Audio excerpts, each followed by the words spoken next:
Bien à vous ce lundi, les titres. 23 ans déjà depuis la disparition du maréchal Mobutu, l'on se souvient de celui qui a baptisé Congo-Zaïre. Plus de 800 000 finalistes du secondaire ont pris part aux épreuves d'examen d'État ce lundi sur toute l'étendue de la République démocratique du Congo. Et cette polémique autour de la mise en accusation du chef de l'État Félix-Antoine Tshisekedi, les réactions continuent de tomber. Pour les uns, les deux accusateurs, donc Fayulu et Ngoy, devaient commencer par saisir la Cour constitutionnelle selon l'article 62 de la Constitution. Pour les autres, cette démarche est tout simplement suicidaire. Prince Epenge est l'invité du vrai journal. Bienvenue à tous.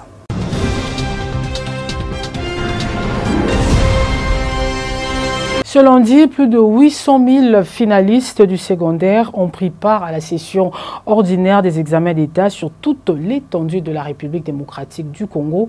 Jocelyne Loin nous en parle. Suivez. L'ego a été donné au complexe scolaire Bellevue, situé dans la commune de Lubumbashi, par le ministre de l'OPST Willy Bakonga, en présence du gouverneur de Haut-Katanga. Lors de son arrivée à Lubumbashi, le patron de l'éducation a évoqué qu'ils ont instauré une gouvernance de proximité pour aller vers les enseignants et les élèves pour écouter leurs difficultés. C'est dans ce cadre de l'itinérance qu'il est descendu à Lubumbashi pour lancer les épreuves des examens d'État édition 2020. L'année blanche a été sauvé malgré la pandémie du coronavirus, c'est grâce au leadership éclairé du chef de l'État Félix Tshisekedi, aux partenaires de l'éducation ainsi qu'à la ténacité du gouvernement congolais, a-t-il ajouté. Débuté ce lundi 7 septembre, conformément au calendrier scolaire réaménagé, ces épreuves vont se clôturer ce jeudi 10 septembre 2020. Bonne chance aux finalistes.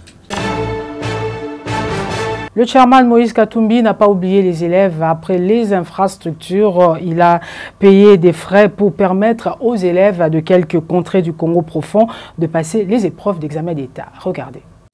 S'acquitter des frais de l'examen d'État était un fardeau bien au-delà des forces de la plupart des parents d'élèves finalistes de plusieurs contrées reculées de la RDC, après notamment qu'elles avaient été frappées par plusieurs calamités naturelles et la pandémie du coronavirus.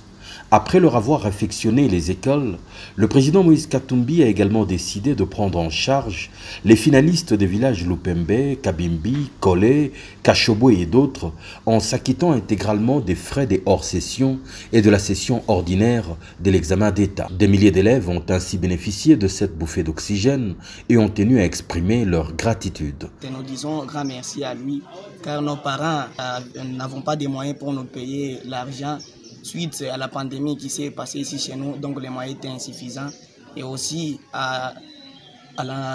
aux catastrophes naturelles liées ici chez nous.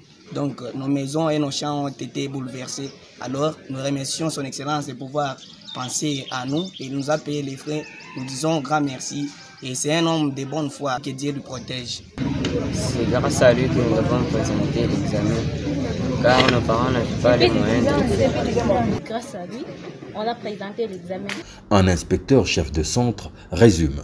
Nous sommes très contents et nous disons merci à l'ex-gouverneur, son Excellence Moïse Katumbi Chapwe, qui a songé aux enfants. Sinon, ni tété, son intervention, je crois que le centre n'allait pas accueillir beaucoup d'enfants.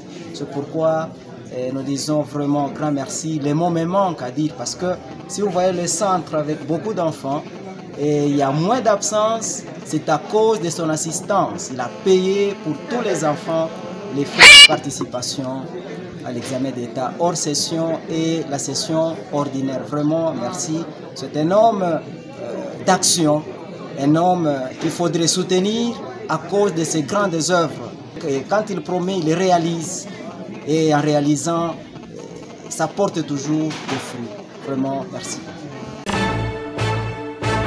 Rendons-nous dans l'est de la République démocratique du Congo à présent, où des miliciens du groupe armé Codeco ont emporté environ 300 vaches du village de Mbechi au bord du lac Albert Chefferie de Bahema. Selon les autorités coutumières locales, les militaires de FARDC ont réussi à récupérer quelques bêtes après les accrochages. Des détails avec Bekimbelo. Suivez.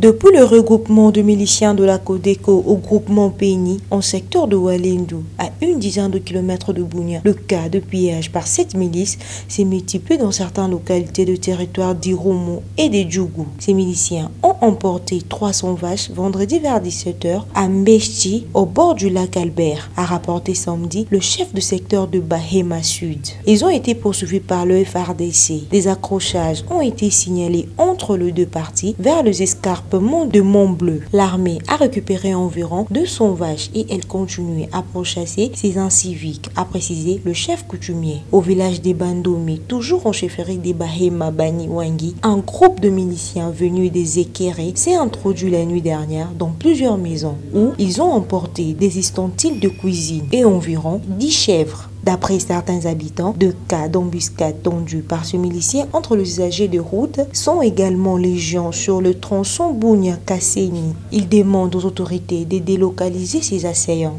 qui sèment la désolation dans la zone. Réagissant sur la situation sécuritaire dans l'Est, Jean Mangalibi, analyste politique, interpelle le chef de l'État Félix Tshisekedi au micro de Dieu merci Kanyonga et David Binga. Suivez. Moi, je crois qu'on a essayé avec la diplomatie, on constate qu'on retombe presque à la case du départ. Il est grand temps, en dehors de la diplomatie, que l'armée aille en guerre. Entre-temps, on va continuer à négocier avec, au cas où ils ne veulent pas, bon, on fait face à eux. Le monde entier est au courant du désordre que le Rwanda est en train de faire, non seulement au Congo, c'est presque au niveau de l'Afrique. Face à cela, on doit continuer à les caresser tel qu'on est en train de faire aujourd'hui. Non, il faut que ça s'arrête. Il est grand temps que le président se réveille, qu'il se lève, qu'il tape sur la table. Et s'il faut aller en guerre avec les Rwandais, allons en guerre. Et puis le reste des choses, ça va s'arranger. La guerre ne veut pas durer éternellement. Il va arriver un moment, il y aura des autorités qui auront une conscience au niveau du Rwanda, qui vont dire normalement c'est trop. Et qu'aujourd'hui, il faut qu'on arrête, sinon ces gens-là, ils vont arriver à marcher sur nous. Aujourd'hui, nous avons des vaillants soldats et qu'une fois c'est bien équipé, les Rwandais ne peuvent pas faire face. Et ils sont très conscients de ça. Mais pourquoi on doit continuer à les laisser chaque fois entrer dans notre pays, tuer, violer? Aujourd'hui même, il y a Denis Mukwege qui est même en danger parce qu'il est en train de dire tout ce que les autres n'arrivent pas à faire. Est-ce qu'il faut qu'on arrive à tuer notre héros là pour notre prix Nobel, pour qu'un jour on se dise voilà, il faut agir. Moi j'ai cru qu'il faut agir avant qu'il soit trop tard. C'est ce que moi j'ai pu demander à notre président. Après le sitting dispersé de mouvements citoyens et autres défenseurs de droits de l'homme exigeant le départ de Vincent Karega, ambassadeur du Rwanda, en poste à Kinshasa, suite à ses propos négationnistes du massacre de Kasika en 1998. Ce diplomate réagit sur les ondes de la radio Okapi. Nous vous proposons un extrait. Suivez. Monsieur l'ambassadeur Vincent Karega, bonjour. Bonjour. Les mouvements citoyens congolais et autres associations des droits de l'homme exigent votre départ de la RDC pour vos propos en rapport avec les massacres de Kasika notamment. Comment réagissez-vous à cela? Leur pression devrait s'exercer sur le gouvernement qui m'a accrédité ici pour que, à son tour, évalue la situation et décide du fait que je dois rester ou partir. Et monsieur l'ambassadeur, estimez-vous avoir été mal compris? Oui, effectivement, il y a eu beaucoup de distorsions dans ce que je disais. On parle de ma position négationniste par rapport aux morts en RDC. Je n'ai jamais dit et je ne dirai jamais que les troubles qu'il y a eu en RDC n'ont pas occasionné des morts. Il y a des morts avant la présence des Rwandais et même après la présence des Rwandais en RDC. Vos propos n'ont-ils pas entaché les relations diplomatiques avec la RDC? Les mêmes mouvements et associations exigent aussi la rupture des relations diplomatiques entre le Rwanda et la RDC. En même temps, il y a d'autres mouvements citoyens qui exigent aussi le renforcement des relations. Donc, dans un contexte démocratique comme celui-ci, toutes les voix ne se sont pas canalisées dans le même sens, toutes les demandes ne sont pas similaires, mais c'est important d'écouter toutes ces demandes, comme je venais de le dire, et d'aplanir les malentendus dans les jours qui viennent, en trouvant d'autres voies et moyens de dialogue face à face, de collaboration et de meilleure communication. Destitution de Félix Tshisekedi, on en parle encore. Pour les députés provinciaux, Mike Mukebai, pas d'accord avec le président de l'ECD, Martin Fayoulou. Pour Mukebai, la demande de Fayoulou est suicidaire. Prenant son courage, ce cadre de la Mouka démissionne de son poste de conseiller spécial en charge de la communication du coordonnateur de la Mouka, qui est Adolphe Mouzitou. C'est un extrait de l'émission Questions publiques. Suivez. Et d'ajouter ceci, vous les FCC, cette tentative de nous détourner de l'UDPS, elle n'aboutira pas. Je voulais prévenir Fayoulou que je suis au courant. Sois prudent. Mais il est allé jusqu'au bout, jusqu'à boire la calice. Il a bu la calice jusqu'au bout. Jusqu'à la lit. On la lui a fait boire. Jusqu'au bout. Suivez mes interviews, remontez mes interviews. Fayoulou demande le respect de la Constitution. Je vais y aller. Félix a respecté la Constitution. Je vais y aller, je vais te répondre. Le combat pour lequel vous vous êtes battu. Je vais te répondre sur cette question. Ok. Ça, c'est de un. Pour le dire, il faut s'associer à Théodore Ngoï. Il l'avait dit, Angili, ça ne suffisait pas. Il fallait le répéter pour plaire à un bailleur, quelque part. Pourquoi l'a-t-il répété en compagnie de... Qui a mis ces schémas en place? C'est cette scénarisation avec Théodore Ngoï. C'est lui, Fayoulou, ou c'est venu d'une officine? Les vrais fonds de Fayoulou surgit, c'est qu'il a toujours caché aux Congolais. Quel fond de Fayoulou? Son fond. Tu as mené un point avec Fayoulou? Son fond d'inconstance, de traîtrise. Je vais te poser une question. Fayoulou inconstant, Fayoulou traître, Mike. Je vais y aller, c'est trop fort, ça. Je vais y aller. C'est toi qui poses les questions, mais je pose et je réponds moi-même. À Genève, qui a trahi les premiers entre Félix Tshisekedi et Fayoulou? Qui a trahi les premiers? Qui a trahi l'autre? On a dit que c'est Félix et Vital qui ont trahi les autres. Je vais y aller tout doux. Martin Fayoulou et Félix étaient convenus, je vote pour toi, tu votes pour moi. Félix Tshisekedi l'a fait, Fayoulou lui a voté pour Matungulu. C'est ça le problème. À l'origine, les Congolais doivent le savoir. C'est des choses que nous avons tues pour le besoin de la cause, pour le besoin du combat. Des choses que vous avez cachées. Oui, je la reconnais, je m'assume, je l'ai dit au jour d'aujourd'hui aux Congolais. Réagissant au propos de Mike Mukebai Kosso, le porte-parole de la Mouka, Steve Kivuata reproche à ce dernier un déficit d'information. Regardez.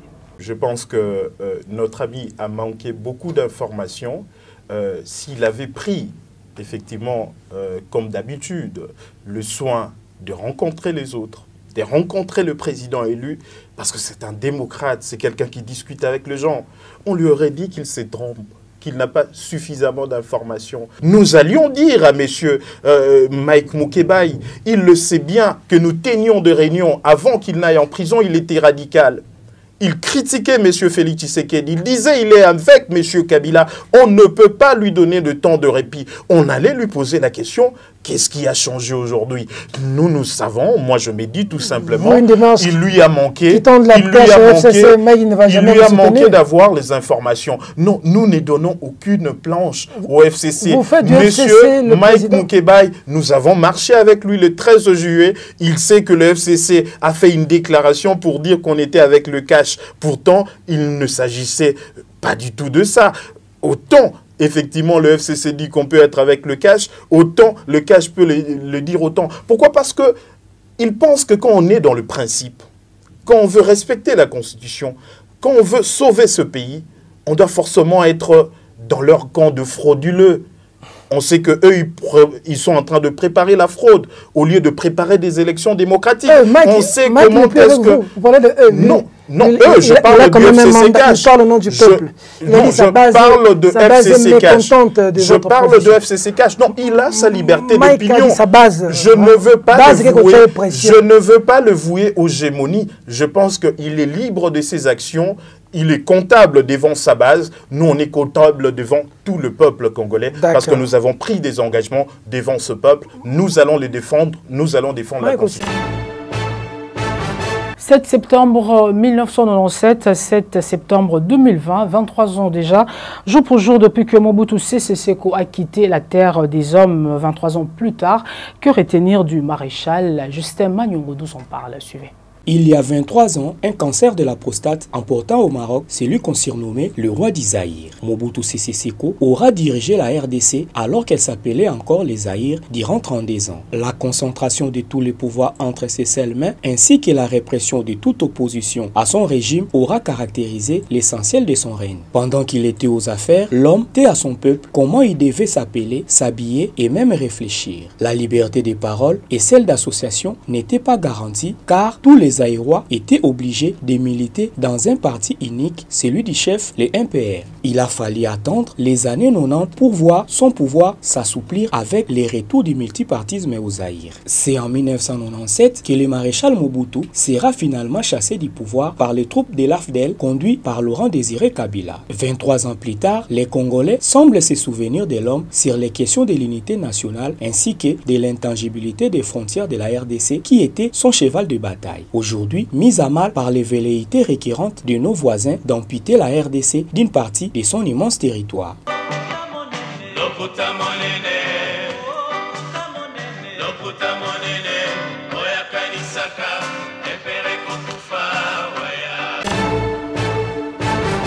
Autre chose dans cette édition, problème foncier à Kinshasa, la capitale.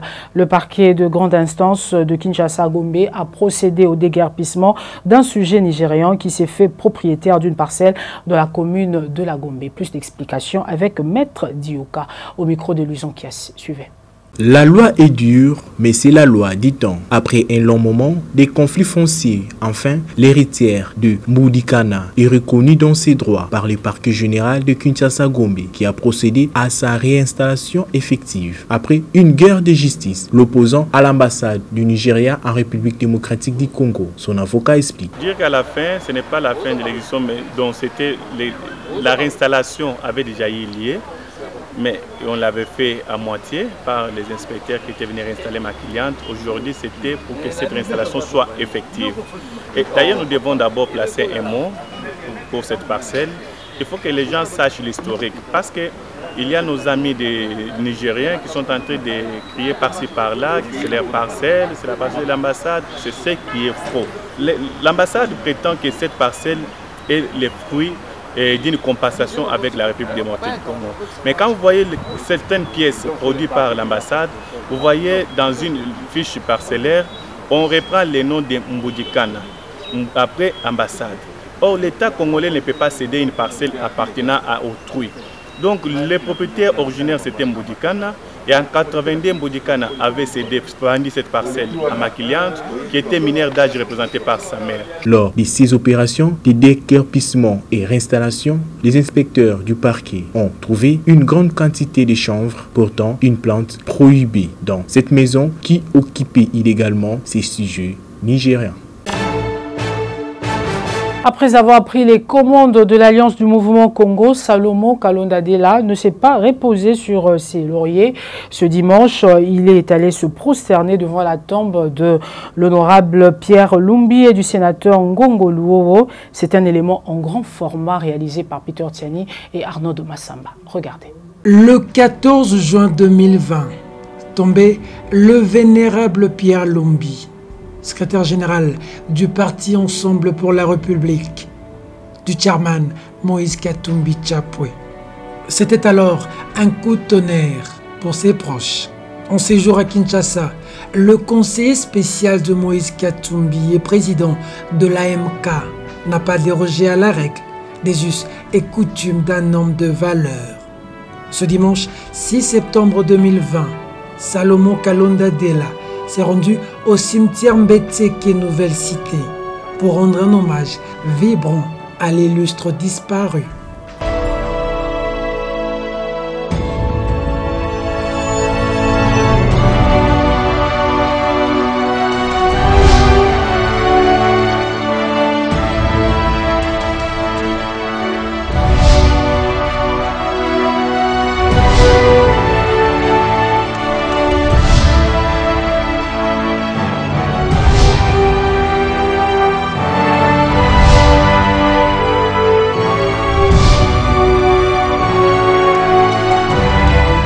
Des moments d'intense émotion où douleur, chagrin et tristesse rivalisent d'ardeur.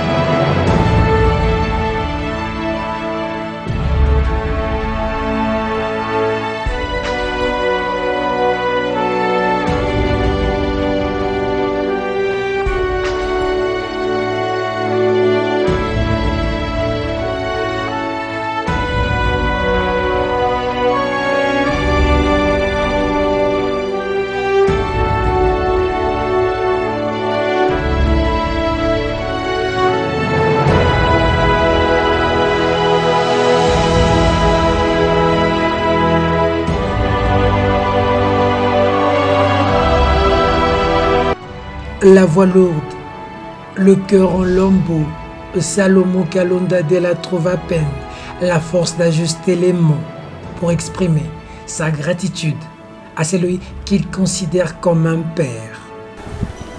Oui, père, merci beaucoup. C'était pour moi un devoir. Nous avons perdu un papa. Moi, personnellement, c'est un papa et un collaborateur que nous ne pouvons surtout pas oublier. Le petit mot qui se trouve là, ça veut dire nous ne t'oublierons jamais.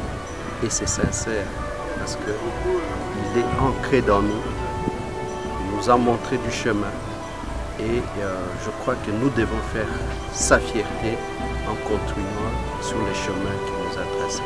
Et il était un devoir pour moi de passer et lui rendre ces derniers hommages que je n'ai pas pu le faire malheureusement avec le Covid qui nous avait bloqués à Lubumbashi. Et donc aujourd'hui, je devais nécessairement venir et lui rendre les derniers hommages et lui dire que nous n'allons pas l'oublier et nous ferons la fierté de son testament politique parce qu'il a laissé un testament politique. Ensuite, le président de l'AMK s'est incliné devant la tombe du sénateur Ngongolo. À ses côtés, les membres de la famille, dont Rombo Ngongo, frère du défunt.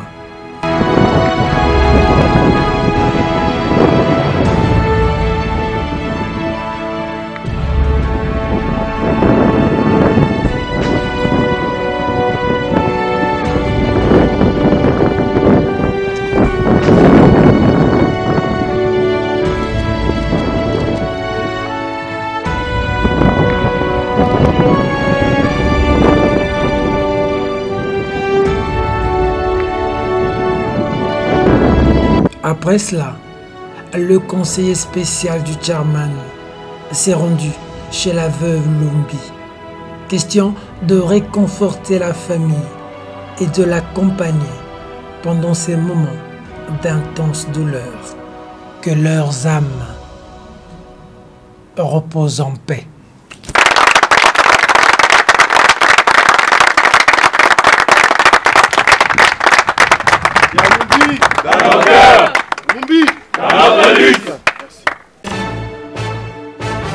Tout de suite, l'invité du vrai journal. Regardez. Prince Epenge, bonjour. Bonjour. Prince Epenge est connu comme l'un des vaillants combattants de la liberté en République démocratique du Congo. Vous êtes un cadre collaborateur proche de Martin Fayulu. Prince Epenge Touré, général, avec la dernière sortie médiatique de Martin Fayulu qui rallie la proposition de la destitution du chef de l'État de Théodore Ngoï.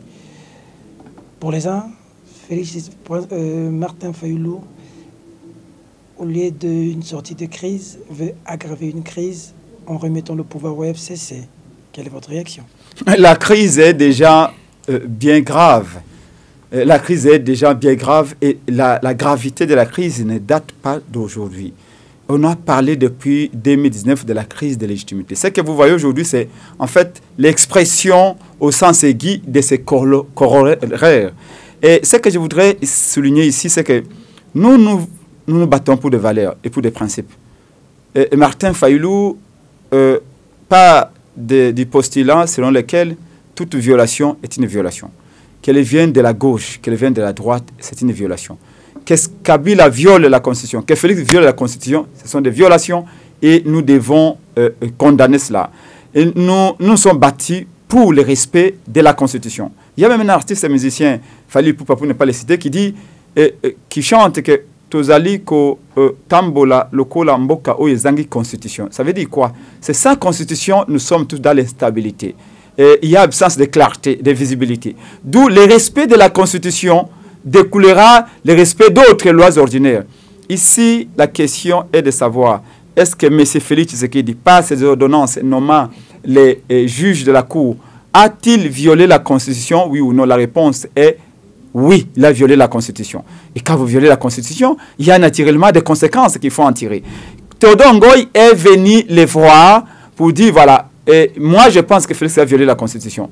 Martin Fayulu lui a dit également que lui, dans son intime conviction, il est convaincu que Félix a violé la Constitution. Où est le problème? Est-ce que c'est parce que ce sont des juges kabylistes, donc eux peuvent être victimes de violations des lois, et que quand il s'agit de Félix, on dit oui, c'est notre frère, on le laisse? Non. Si nous aspirons à arriver au pouvoir, c'est pour changer les choses. On ne peut pas prendre Kabila comme jurisprudence. C'est extrêmement dangereux. Les anciens Grecs ne disaient-ils pas qu'attention, évitez de devenir grand, et une fois devenu grand, vous imitez les signes bien des grands. Maintenant, aujourd'hui, c'est que quand Félix viole, on dit oui, mais Kabila avait violé aussi, non? Donc Félix peut violer. Alors pourquoi nous nous sommes bâtis pour remplacer Kabila? C'est pour violer comme lui ou faire différemment de lui? C'est ça la grande question. Quand au reste, Théodore Ngoyi, n'importe quel Congolais peut venir voir le président Fayulu, il les reçoit, et là n'est pas le problème. Oui, ces juges-là, ce sont des juges kabylistes, il faut qu'ils partent, nous sommes d'accord. Ce sont des kabylistes, nous sommes d'accord. Mais qu'ils partent dans le respect de la Constitution. À qui profitera les crimes? Ou si crimes il y a, bien sûr. Si Félix est destitué, à qui profitera la situation? Mais au peuple, bien sûr, parce que le peuple appelle à ce que M. Félix parte avec Kabila, parce que sachez-le, Félix est le principal bouclier du système Kabila. D'accord. Si Félix tombe, Kabila part. Non, après, c'est pas une question. Vous avez dit qu'il faut respecter les textes. Selon la Constitution, si Félix tombe, qui devient premier président intérimaire? Selon la Constitution, oui, mais sachez-le qu'actuellement, ce n'est pas la Constitution qui est appliquée. C'est un arrangement privé entre Félix et Kabila qui est appliqué. Il faut savoir. Non, mais c'est pas ça que vous ne répondez pas à ma question. Quand on dit que Félix a violé la Constitution, c'est quelle Constitution? Mais j'ai dit la Constitution du 18 février. Voilà, mais c'est la même Constitution dont je parle. Mais bien sûr, mais attendez, là nous sommes, on parle des textes, mais on parle également des pratiques politiques. Dans un régime qui est aussi contesté, quand le président tombe, le reste tombe avec lui. Ça, c'est la réalité. Donc, nous sommes des politiques, nous ne sommes pas des analystes politiques. Non, vous êtes en train de dire que Félix a violé une constitution, donc il doit respecter cette constitution-là, n'est-ce pas? Oui. C'est ça la base de la destitution de Félix, n'est-ce pas? Bien sûr. Et sur base de cette même constitution, si Félix Tshisekedi est destitué, qui devient président intérimaire? C'est pourquoi j'ai dit, nous nous limitons à cela. La réalité... Vous ne répondez pas à ma question.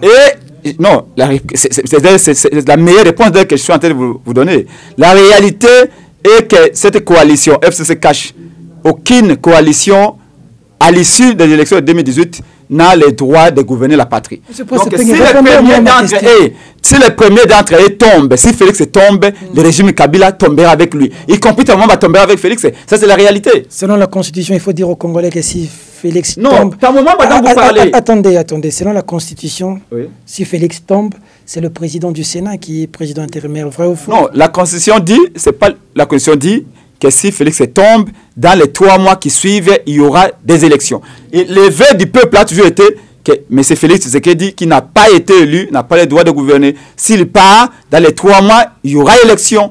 Qui va organiser les élections? Qui va diriger le pays pendant ce moment? Mais quand on est à la Sun City, qui avait convoqué les élections?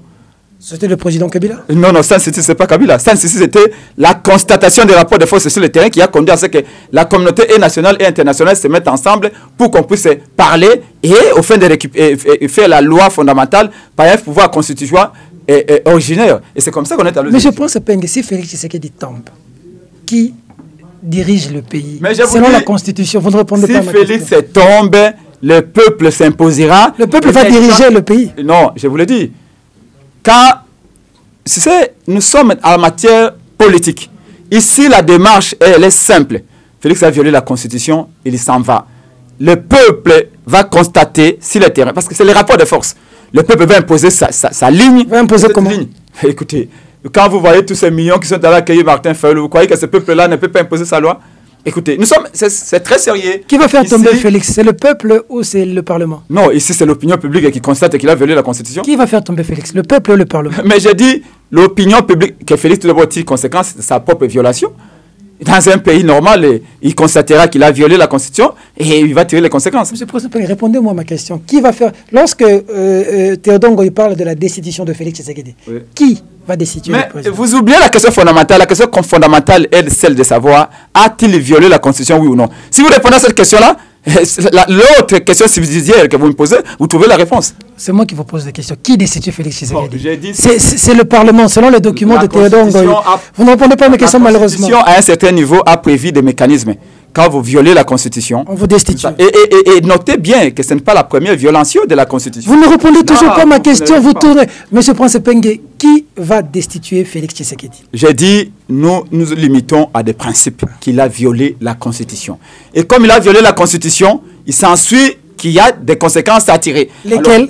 Et les conséquences, c'est que M. Félix doit partir parce qu'il a violé la Constitution de manière intentionnelle. Comment partir? Non, écoutez, demandez aux juristes, ils peuvent vous l'interpréter. Moi, je suis politique. Je te dis ce que je sais. Ce que je sais, qu'il a violé la Constitution, il faut qu'on en tire les conséquences. Nous sommes dans une logique. Peut-être que vous voulez faire des poids, des mesures. Mais c'est ce qu'on appelle l'état des droits.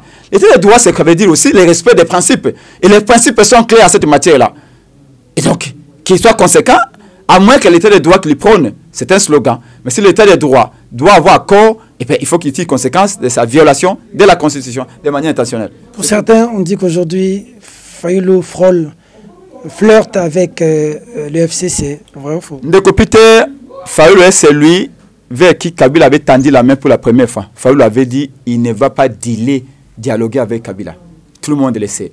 Et il y a à peine 2 mois, on a dit que Lamouka, Fayulu va s'allier avec Félix.